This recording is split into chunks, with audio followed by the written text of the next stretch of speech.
ada kuasa, surat kuasa yang saya tanda tangani, rekam medis itu tidak boleh ditunjukkan kepada orang lain. Kemudian dalam rangka penegakan hukum, berarti kalau dalam rangka penegakan hukum ada surat dari pengadilan, dari Polres ada, ya, permintaan visum saya itu tadi ke awal saya di situ. Kemudian atas permintaan pasien sendiri. Nah, terakhir ini yang agak menarik ya, agak menarik karena baru-baru ini kita baru urusan sama pandemi untuk kepentingan umum, yang salah satunya adalah pada saat ada ancaman wabah atau pandemi. Sebagai contoh seperti ini, pertama kali kita kena COVID di Pamekasan ini, pasiennya yang terdeteksi ada seorang anak. Seorang anak dia sekolah di Malang. Dapatnya dari Malang dan dia dipulangkan karena sakit. Kemudian ketidakberuntungannya anak ini meninggal karena pada saat itu memang COVID-nya kita belum terlalu aware ya.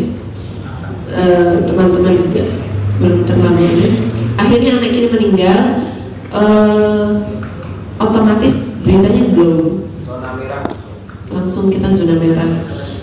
Identitasnya nggak boleh dibuka.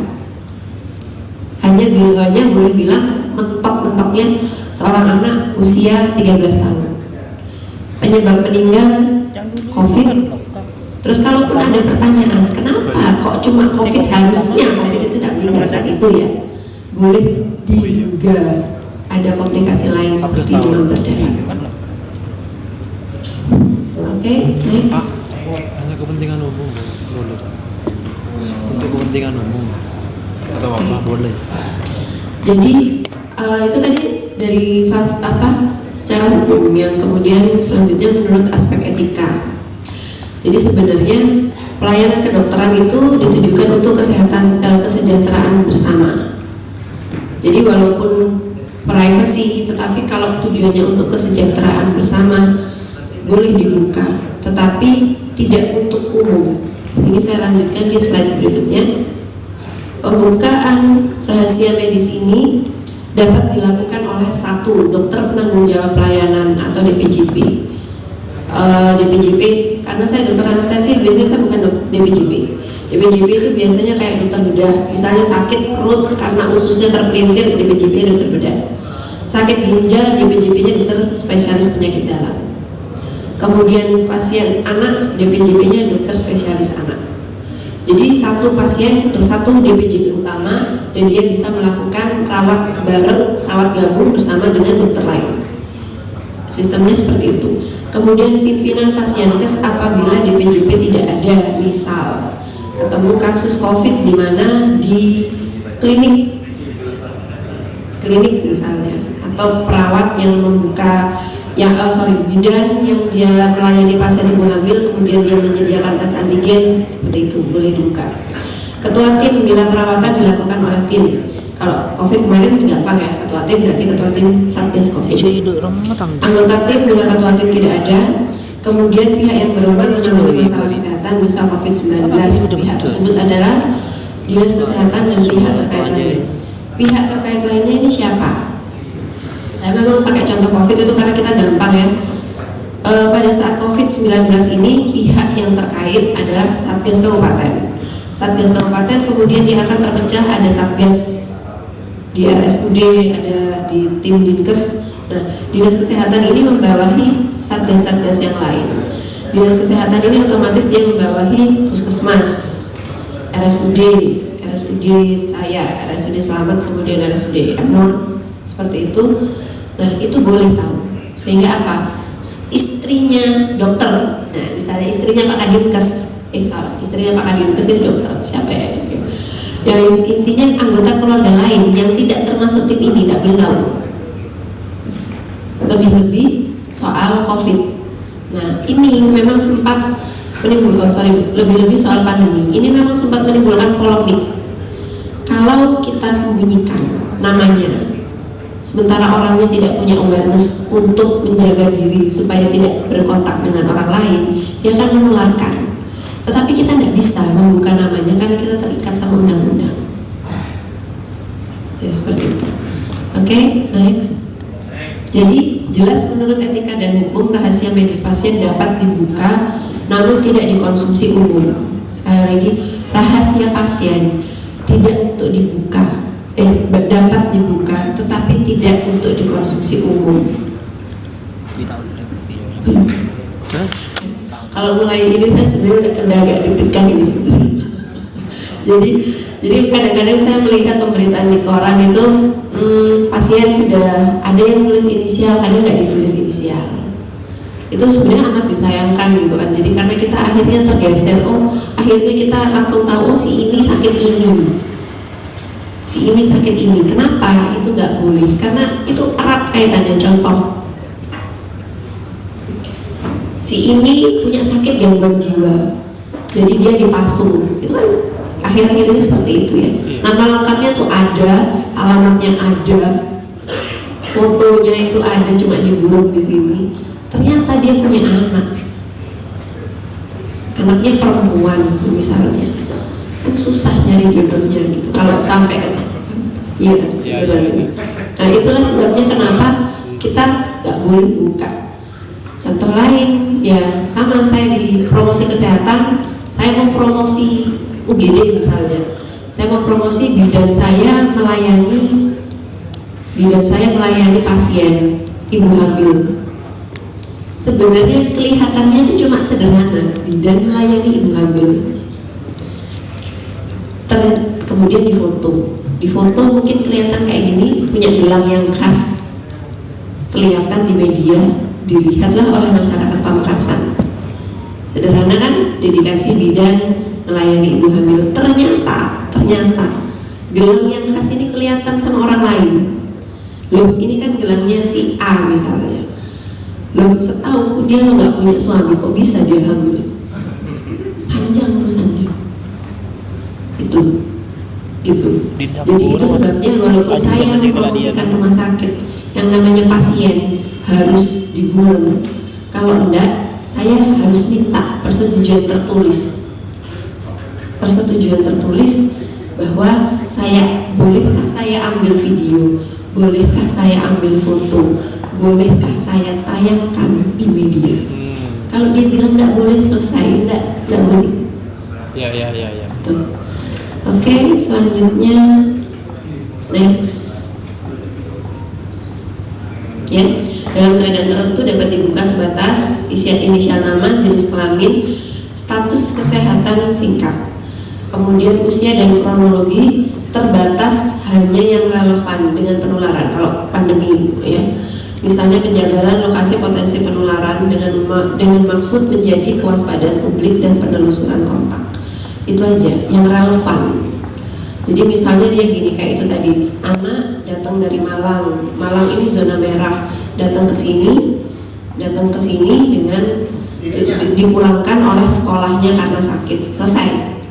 Itu nggak usah dikasih tahu kan anak ini diantar orang tuanya berdua, tetapi kemudian mampir dulu di sini, kemudian itu nggak usah, terlalu banyak. Kemudian selanjutnya, ditinjau dari sisi etika dan hukum, dokter dan tenaga kesehatan berkewajiban untuk menyimpan rahasia pasien. Kalau kami membuka rahasia medis, berarti kami sudah melanggar hukum. Gitu.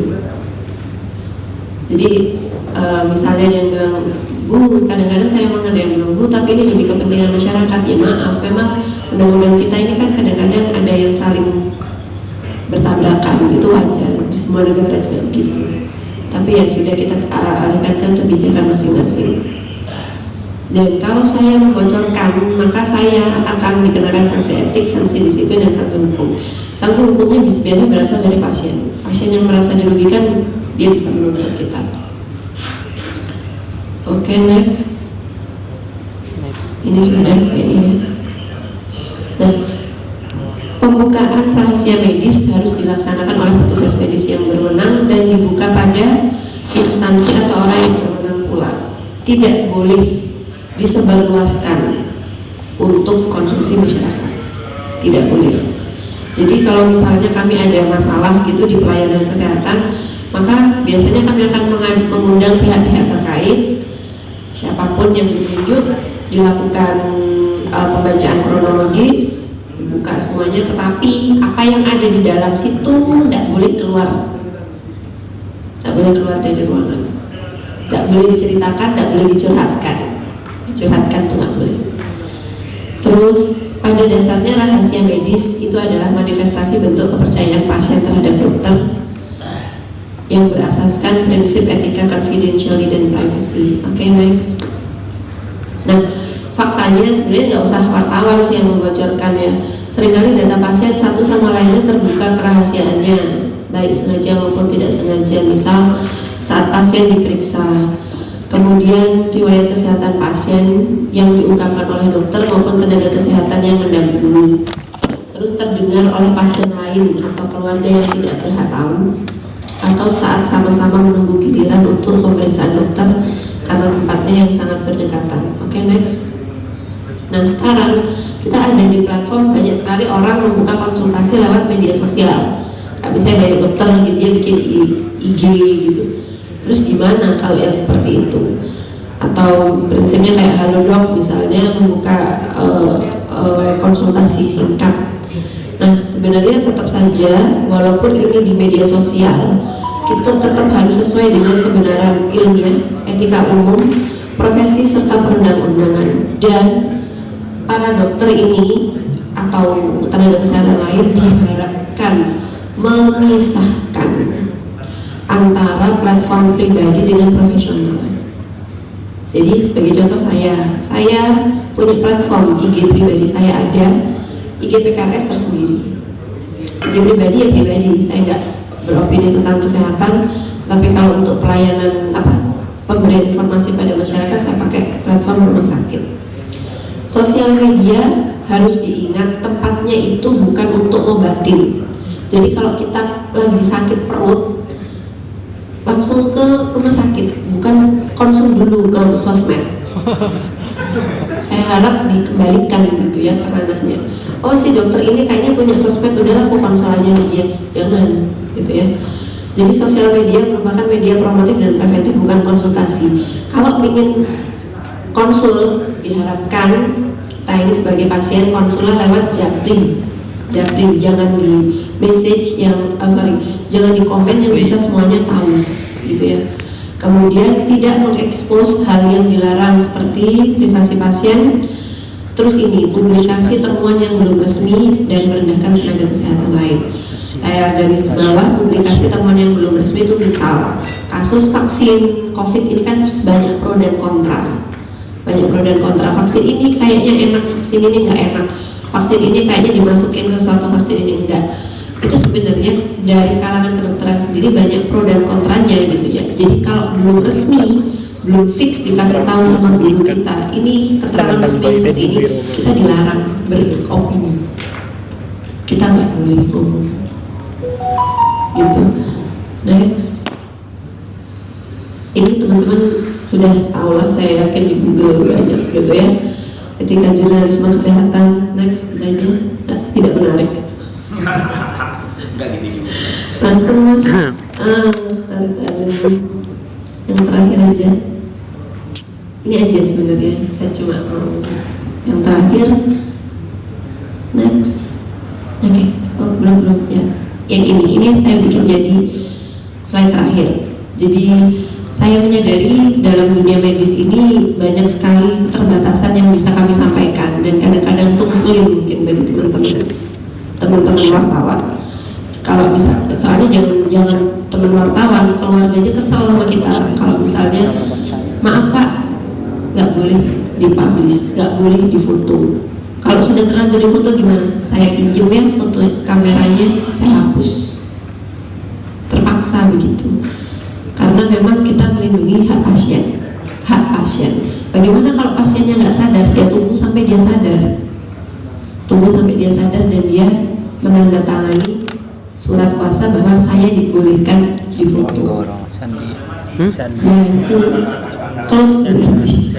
Jadi makanya itu tadi, kalau pasiennya sudah meninggal gimana, dan kita perlu tahu, yaitu tadi dari kepolisian kita harus minta surat seperti itu.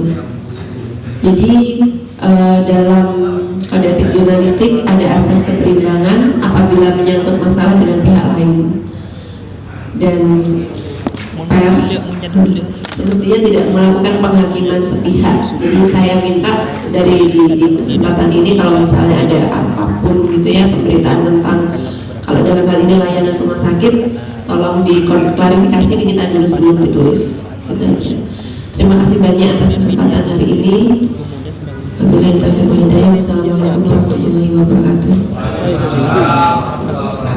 Oke, ini ada banyak case sebenarnya tentang liputan kesehatan, kemudian tentang anak dan korban kecelakaan. Yang case-nya banyak nih teman-teman masing-masing. Pertama misalnya yang soal korban kecelakaan, juga secara hilaf Polres juga sering mempublikasikan korban kecelakaan secara hilaf gitu maksudnya, bukan sengaja, hilaf. Kemudian misalnya juga bahwa anak harus dilindungi identitas apa semuanya secara hilaf juga dibawa di preskon gitu maksudnya. Nah ini kedepannya ini